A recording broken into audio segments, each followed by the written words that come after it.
ஒரு 2 வீலர் வாங்கினா கூட முதல்ல நம்ம என்ன பார்த்து வாங்குறோம்?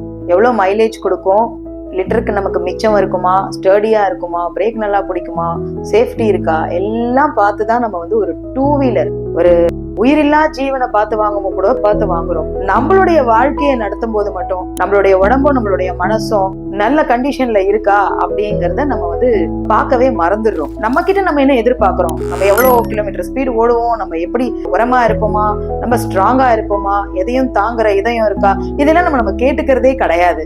ஆனா அது அப்படி இருந்தாதான் நமக்கு சக்சஸ்.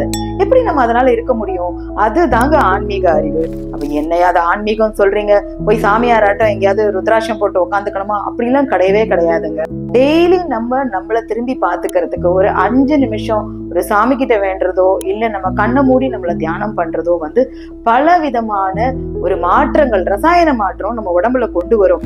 எப்படி வந்து டெய்லி வந்து பைக்குக்கு பெட்ரோல் தேவைப்படுதோ, அதே மாதிரி கொஞ்சம் ஆன்மீக எக்ஸ்பீரியன்ஸ் தேவைப்படுது ரொம்ப தூரம் நம்ம வாழ்க்கை பயணத்தை நடத்தி போறதுக்கு.